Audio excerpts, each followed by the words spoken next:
Assalamualaikum warahmatullahi wabarakatuh. Saya Rowina Azahra dari Prodi Administrasi Publik dengan NPM 223515516045. Dalam tugas Sistem Administrasi Indonesia ini, saya akan membahas materi mengenai kekuasaan negara dan tugas wewenang lembaga negara yang ada di Indonesia. Pada alinea 4 pembukaan Undang-Undang Dasar 1945 telah menjelaskan bahwa tujuan dari bangsa Indonesia adalah melindungi segenap bangsa Indonesia dan seluruh tumpah darah Indonesia, memajukan kesejahteraan umum, mencerdaskan kehidupan bangsa, serta ikut serta dalam menghapus penjajahan di atas dunia. Dalam rangka mencapai tujuan ini, sesuai dengan alinea 4, maka disusun lembaga-lembaga negara yang masing-masing mempunyai tanggung jawab, tugas, serta kewenangan masing-masing sesuai dengan yang tercantum dalam Undang-Undang Dasar 1945. Yang pertama adalah kekuasaan konstitutif atau constitutive power. Lembaga yang memiliki kekuasaan constitutive power adalah lembaga MPR, yang memiliki kewenangan sebagai menetapkan dan mengubah Undang-Undang Dasar 1945. Kekuasaan ini terdapat dalam pasal 3 ayat 1 Undang-Undang Dasar 1945. Yang kedua adalah kekuasaan eksekutif atau executive power. Kekuasaan ini berhubungan tentang penyelenggaraan kekuasaan negara, di mana pemegang dari kekuasaan eksekutif ini adalah seorang presiden, sesuai dengan kewenangan yang dimiliki ini berdasarkan pada ketentuan pasal 4 ayat 1 Jo, pasal 17 ayat 1 dan 2, dan ayat 3 Undang-Undang Dasar 1945. Yang ketiga adalah kekuasaan yudikatif atau judicial power. Lembaga yang memiliki kekuasaan seperti ini adalah MA, badan peradilan yang berada di bawahnya, serta Mahkamah Konstitusi. Kelima adalah kekuasaan auditif atau auditory power. Lembaga yang memiliki kekuasaan seperti ini adalah BPK. Yang keenam adalah kekuasaan moneter atau monetary power. Lembaga yang memiliki kekuasaan seperti ini adalah Bank Indonesia atau BI. Berdasarkan pasal 23D Undang-Undang Dasar 1945 nomor 23 tahun 1999 tentang BI. Kekuasaan moneter menetapkan dan melaksanakan kebijakan moneter, mengatur dan menjaga kelancaran sistem pembayaran, serta memelihara kestabilan nilai rupiah.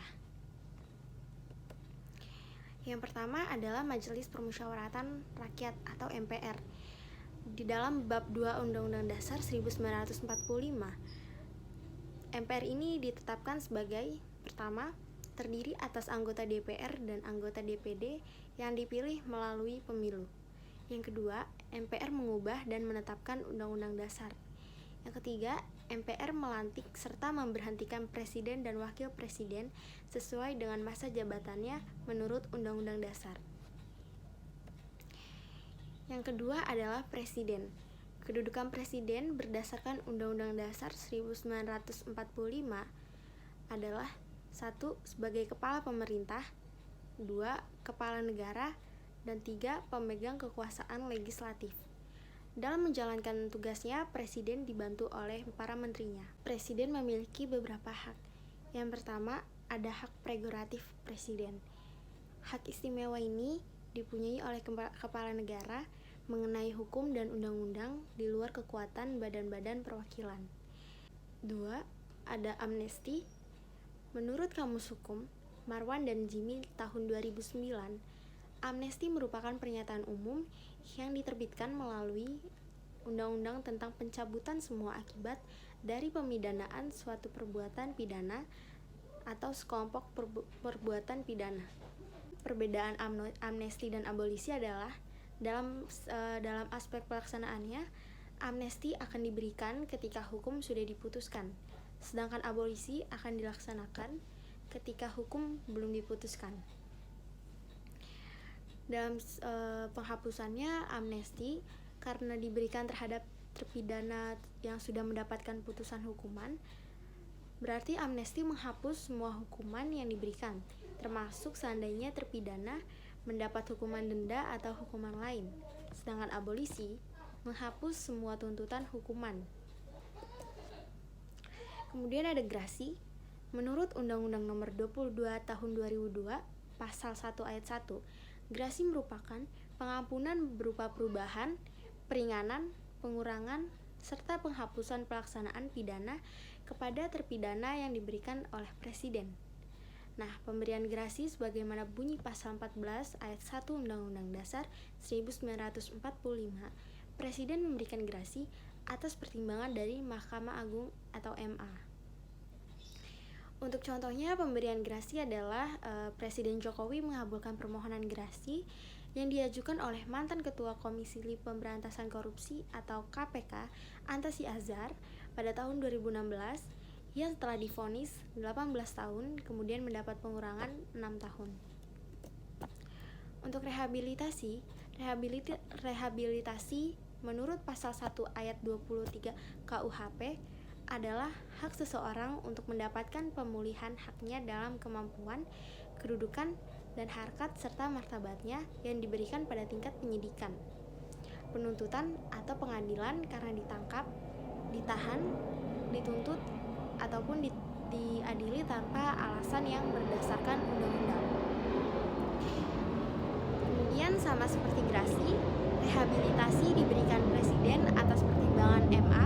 Hal itu diatur dalam pasal 14 ayat 1 Undang-Undang Dasar 1945. Untuk contohnya, contoh rehabilitasi, Presiden Abdurrahman Wahid mengeluarkan Kepres nomor 142 tahun 2000 yang berisi tentang pemberian rehabilitasi kepada Nurdin AR dalam kasus tindak pidana subversif. Kemudian lembaga ketiga adalah DPR dengan kewenangan memegang kekuasaan membentuk undang-undang sesuai dengan pasal 20 ayat 1.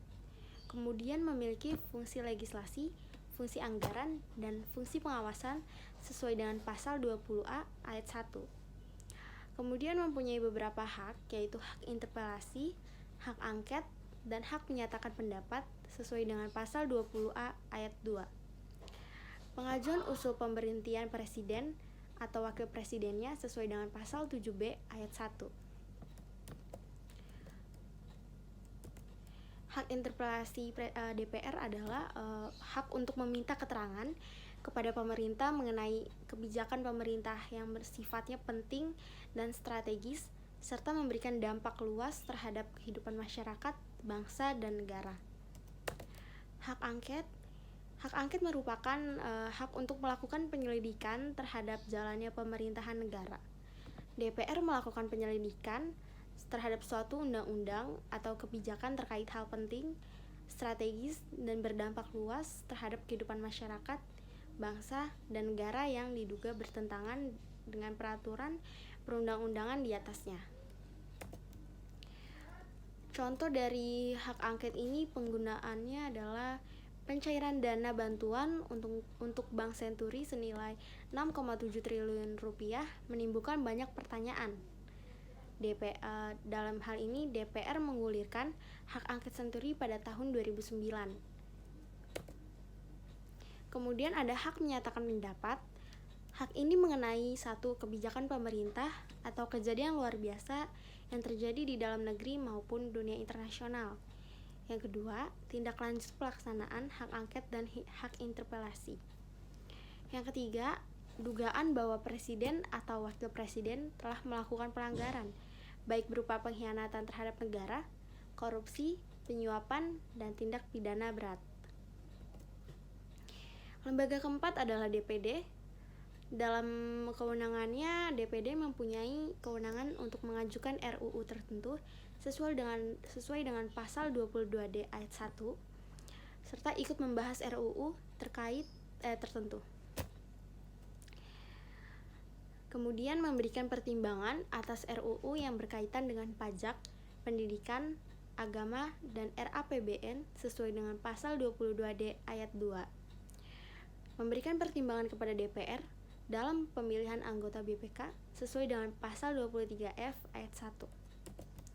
Kemudian yang kelima ada lembaga BPK atau Badan Pemeriksa Keuangan. memiliki tugas sebagai memeriksa tanggung jawab pemerintah tentang kekuasaan negara yang meliputi pelaksanaan APBN, APBD, serta anggaran untuk perusahaan milik negara atau BUMN dan BUMD. Fungsinya, pengujian penerimaan dan pengeluaran keuangan negara berdasarkan ketentuan penguasaan dan pengurusan keuangan negara. Kemudian, penilaian penggunaan keuangan negara berdasarkan prinsip-prinsip ekonomi, efisiensi, dan efektivitas sesuai dengan tujuan penggunaan keuangan negara.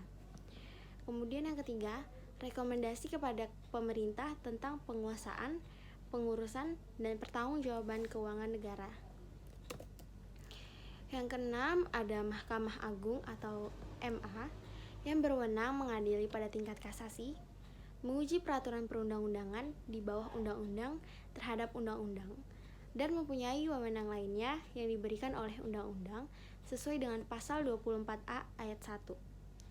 Kemudian melakukan pengawasan tertinggi terhadap penyelenggaraan peradilan di semua lingkungan peradilan dalam menjalankan kekuasaan kehakiman.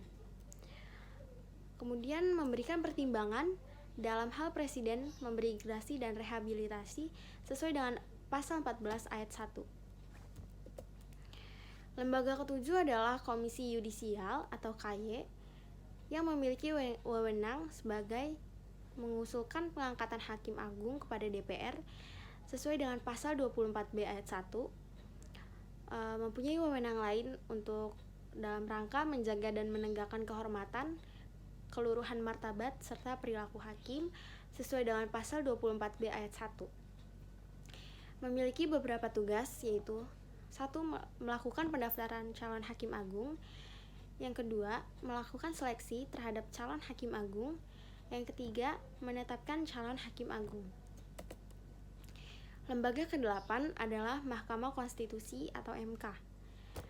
Berwenang mengadili pada tingkat pertama dan terakhir, yang putusannya bersifat final untuk menguji undang-undang terhadap undang-undang dasar, memutus sengketa kewenangan lembaga negara yang kewenangannya diberikan oleh undang-undang dasar, memutus pembubaran partai politik, dan memutus perselisihan tentang hasil pemilihan umum sesuai dengan pasal 24C ayat 1. MK wajib memberikan putusan atas pendapat Dewan Perwakilan Rakyat atau DPR mengenai dugaan pelanggaran oleh presiden atau wakil presiden menurut Undang-Undang Dasar sesuai dengan pasal 24C ayat 2. Kemudian ada Bank Indonesia atau BI yang memiliki tugas sebagai menetapkan dan melaksanakan kebijakan moneter, mengatur dan menjaga kelancaran sistem pembayaran, serta mengatur dan mengawasi bank. Wewenang dari Bank Indonesia ini yang pertama adalah menetapkan sasaran-sasaran moneter dengan memperhatikan laju inflasi yang telah ditentukan. Yang kedua, melakukan pengendalian moneter. Yang ketiga, melaksanakan dan memberi persetujuan dan izin atas penyelenggaraan jasa sistem pembayaran. Sekian penjelasan materi dari saya tentang kekuasaan negara dan tugas wewenang lembaga negara. Kurang lebihnya mohon maaf. Saya ucapkan wassalamualaikum warahmatullahi wabarakatuh.